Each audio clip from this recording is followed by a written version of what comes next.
Shalom, shalom.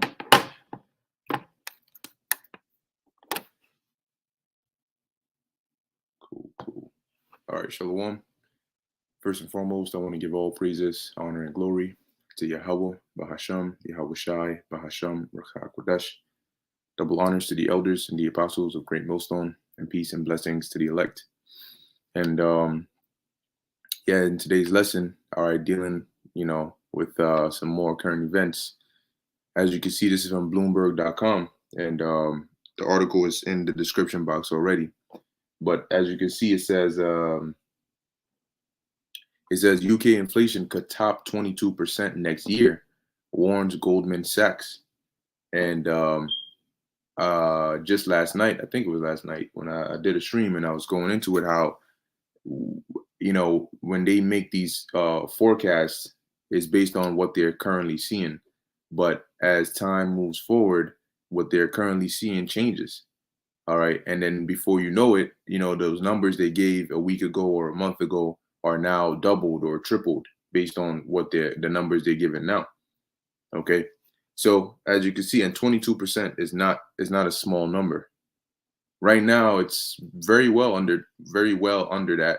And yet, matter of fact, let me see.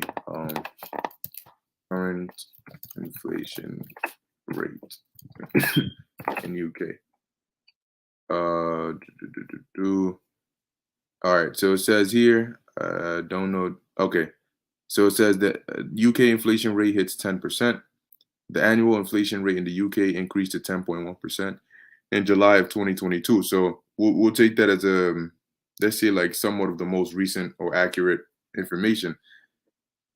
10%, and they're saying here that it could top 22%. Right, that's more than double. That's more than double what it is right now. And already look at how people are bugging out right now. How right now it's 10%, but it's crushing consumers because their cost of living is pretty much impossible to even deal with. And as they're saying, the energy price bills are going up, and things are getting out of hand.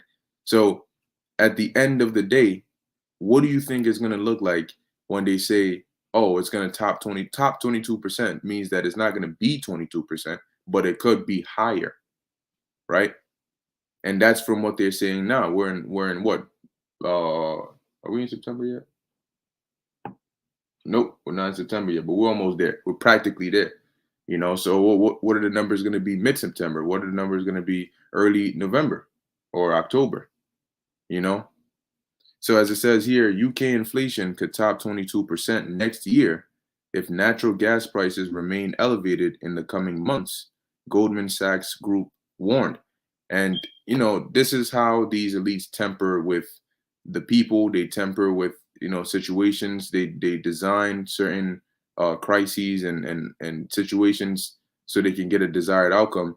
Now, they could decide to keep this thing going and have these natural gas prices remain elevated, or they could bring it down and then step into the next phase, whatever it may be. But the point is that either way it goes, there's going to be blood, there's going to be chaos, there's going to be civil unrest, there's going to be discontent, because there's no peaceful way to get through this time that we're coming into.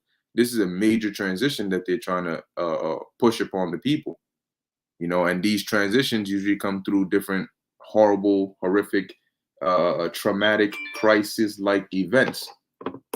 All right, so there's no way to really go through this without having chaos, and they know that, and they know that they're going to have a high level of resistance, and so they're trying to do everything they can, to quell that. But they realize that if it has to come to that, pursuant to Revelation 12:12, they're going to come down with great wrath, because they don't have time to try and pacify people and try to appease them and all of that. Those that get in line, cool. Those that don't, they're going to come after you. So it says the prediction is the latest startling forecast for the severity of the crisis that's unfolding in the UK, with hopes fading that inflation will peak in October.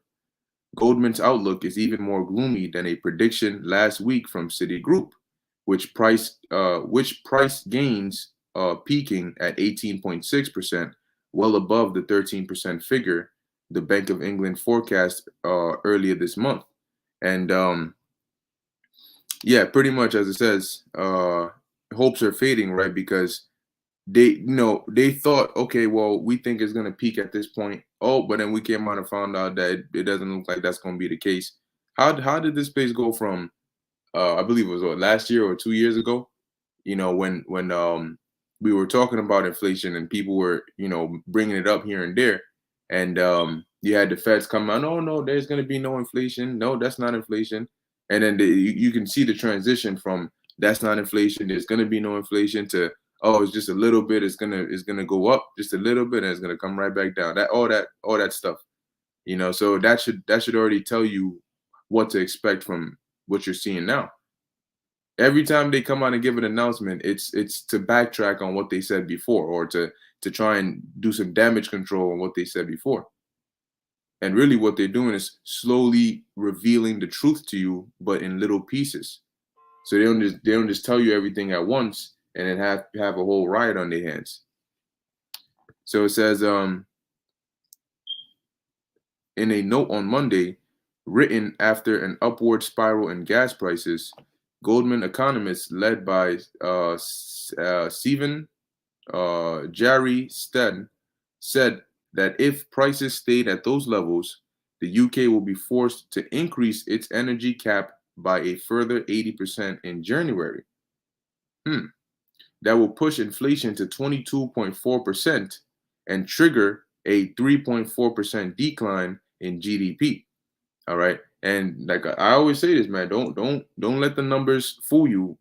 Number one, these numbers are more than likely higher than they're already telling you.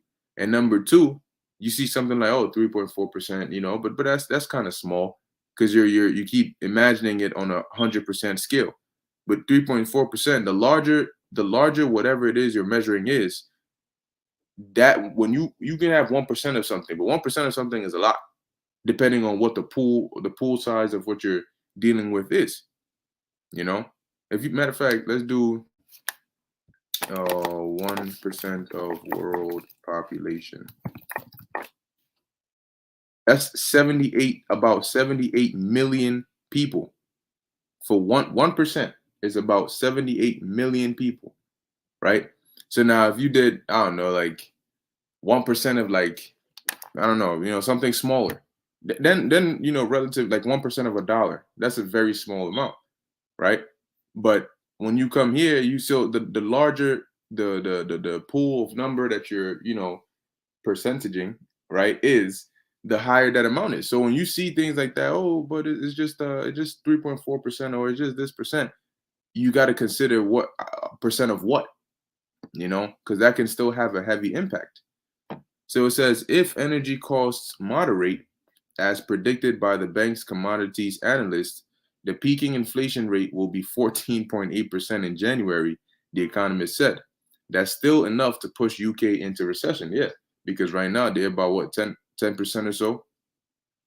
And at the end of the day, like I said, now they could just completely let it go, and then just have this system collapse completely, or they could go with the point of making things so bad that people get so scared that then they can present their solution and say, hey, we're at the edge of the cliff here, and there's only one way, out of this, or else we're gonna fall off the cliff.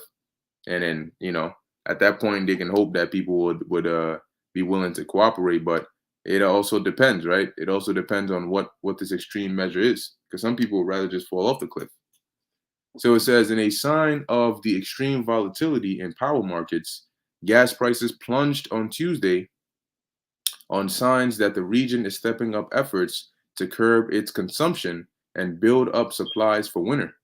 Prices have been extremely volatile in recent days, amid with thin trading and concern about flows from Russia. Yeah, and they're sanctioning war with Russia has really done, the damage on them. It says, even so, home Goldman's call hammers home the scale of the crisis awaiting Britain's new prime minister, who will be named next week. Liz Truss and Rishi Sunak, the two candidates vying to replace Boris Johnson. So conveniently enough, he just said, "All right, I'm out of here. I'm gone right before this shit." It says, have both said they will take prompt action to address the pain for households and businesses. But that's also something you need to take a close look at. All right, when they tell you, I forgot who said it, but they said basically, if you have if the government comes to your doorstep telling you we're here to help, you should start running away, or you should start looking to do something with yourself, right? Because pretty much that's not what they're here to do at all. So you got to kind of think like that in this sense, right? When they knowing that these people have an agenda, when they pop up and they tell you, "Oh, yeah, we're here to promptly, right? We're going to take prompt action to address the pain for households and businesses." There's always a catch, So now you got to watch and see. Well, okay, well, what is this prompt? What are you going to suggest? So it says Goldman expects an additional fiscal support valued at 30 pounds billion from Truss, who is the front runner. So it says a later and higher peak for inflation would also mean the BOE, which is Bank of England, may need to move more aggressively in raising interest rates. Investors currently expect the BOE's key rate to hit 4.25% next year, up from 1.75% currently.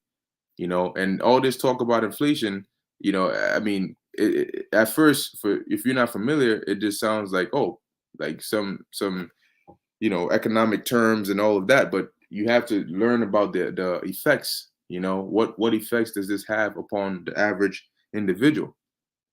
What is a downward spiral?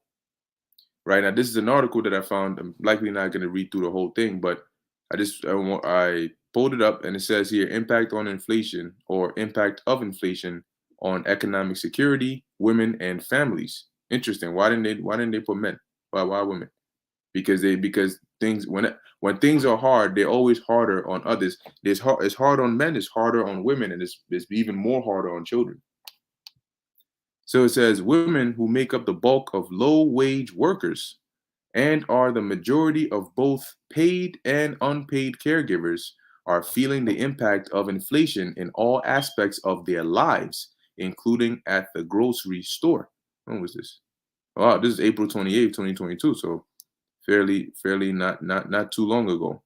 It says Chabeli Corazana, an economy reporter from the 19th, explores how inflation cost affects women's financial decisions about feeding their families. For example, the price of grocery items has risen about 10% since March of last year, with many staples such as baby food, flour, and milk up even more. And you had that baby formula shortage, and you had all these women bugging out. They forgot why they had breasts that had milk ducts that produced that. They forgot why they lactate when they have kids. So it says, but inflation has not hit every family equally. Women of color and those with young children are disproportionately likely to experience financial instability due to rising costs across the board. So now what's going to happen when this independent woman who's living by herself, but then realizes that, damn, maybe I don't want to be so independent after all, because this shit is hard. If I stop, I don't have anybody to fall back on. What happens to a woman like this, who now is doing her best that she can, but then circumstances make it to where it's impossible now? There's a lot of videos of people that are living in their cars, men and women, that are homeless. There was a video of a woman that was homeless. She was working remotely, but she was homeless. She was living in her car. How safe is that? In this society where I mean, people commit crimes like drinking water, they put people to death like parking tickets. How safe is that? And people are going to start to realize, as things get scarier and scarier, people are going to be afraid to go outside, and not having a place to be, not having, any means of security or all of that. That's because in this society, money is power, but money is not everything. But you got people that are so money hungry and money driven that they dropped everything else, push people aside, cut burnt bridges, cut off relationships, all of these things, all for this. And now when they're faced with hard times and turbulent winds, now they're gonna turn around and nobody's gonna be there. But it says families with young children generally need a higher proportion of protein-based calories to meet the nutritional demands of rapid physical growth and high activity levels, and are more likely to consume larger per capita amounts of meat and dairy products. In addition, more than half of Black and Latinx households rent make them vulnerable to inflation-related rising housing costs. Women of color are also overrepresented in occupations that pay low wages and offer few benefits, giving them minimal leeway between paychecks to absorb these rising costs. And as things get harder and things get worse in the economy, they will get affected even more. And there's going to be more stories coming out, and there's going to be more cries for help. All that the toughness is going to go out the window very quickly, because when hard times come, people don't really care how they look. They care about what's going on. How can they make it?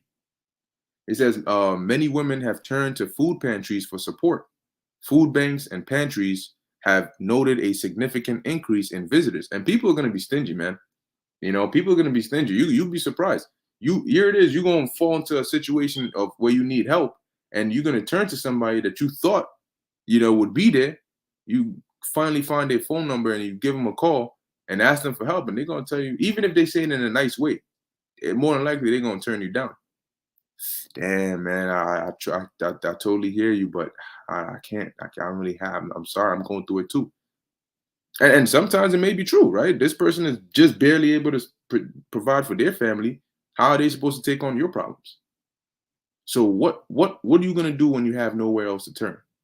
This is what we were warning you about from when you had the as the scriptures say, you had liberty, and a place of repentance was yet open unto you, to prepare for this time. You know, to start preparing your mind, to start taking measures. Ultimately, the main measure you can take is putting your trust in Yahweh Ba'Shem Yahushai. But instead of doing that, you continue on in arrogance and pride, and that's men, women, and children. All right, a lot of these children are a bunch of beast-like gremlin monsters anyway. But that's what they continue to do until now they're faced with reality and there's nowhere left to turn.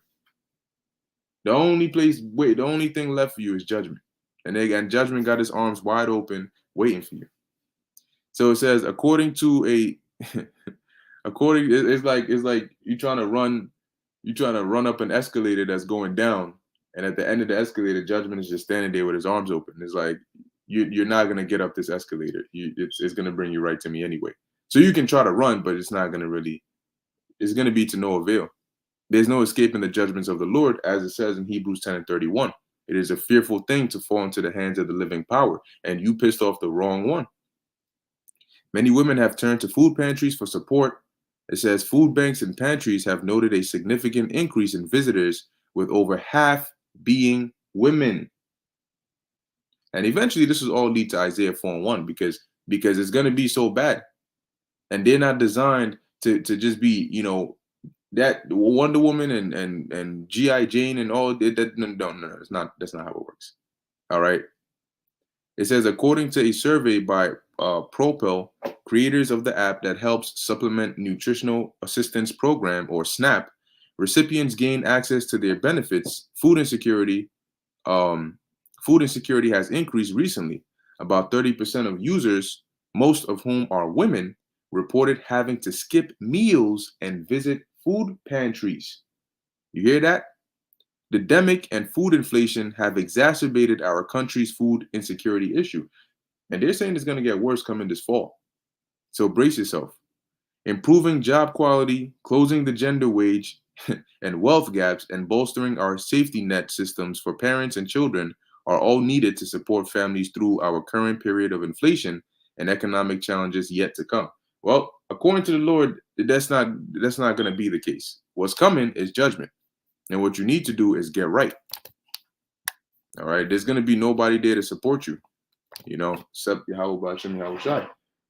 So before I wrap it up, let me just read. Let's see. Yep, this is a good one. This is Nahum 3, Matthew 10 and 34. Think not that I am come to send peace on earth. I came not to send peace, but a sword. And that's why before Yahushua comes back, the fires and the chaos, all that is going to precede the Lord coming back, because he's not coming back to bring peace. He's coming back. He's coming back to bring problems, always. But anyway, it's an inside joke. But this is Ezekiel 7 and 25. It says, destruction cometh, and they shall seek peace, and there shall be none. But why should there be peace? When you had the opportunity to get peace, you did. You spat on it, you kicked dirt on it, you said, take that damn thing out of my face. I don't want no, keep your peace. That's that's what they did. Here it is. The hand of mercy was extended to you, and you spat in the face of the person. At least just say, no, I'm good. You spat in the face of the person. So why should you have peace? We pray that the Lord has mercy on us, but that's because we're repenting. We've repented, and we're seeking the Lord, and we're doing our best to serve the Lord. This is Nahum 3. This is Baruch 2 and 5. It says, and lo, they are cast out to the heat of the day, and to the frost of the night, and they died in great miseries by famine and by pestilences. And this happened before, and this is going to happen again, in the heat of the day and the frost of the night. And that's what we're about to go into, a dark and scary winter. And a lot of people are not prepared for what that's going to bring. So as the Lord said, we have to watch as well as pray, upon the things that are coming, and that, Lord willing, the Lord may have mercy upon us and our loved ones. So anyway, with that, that's pretty much it. I put the link to the second article here in the live chat, but the first article with inflation going up above 22%, that's in the description box, so you can find that there. So willing, this is edifying to the elect. In closing, I want to give all praises, honor, and glory to Yahweh, Bahasham, Yahweh Shai, Bahasham, Rakah Kodash. Until next time, Shalom.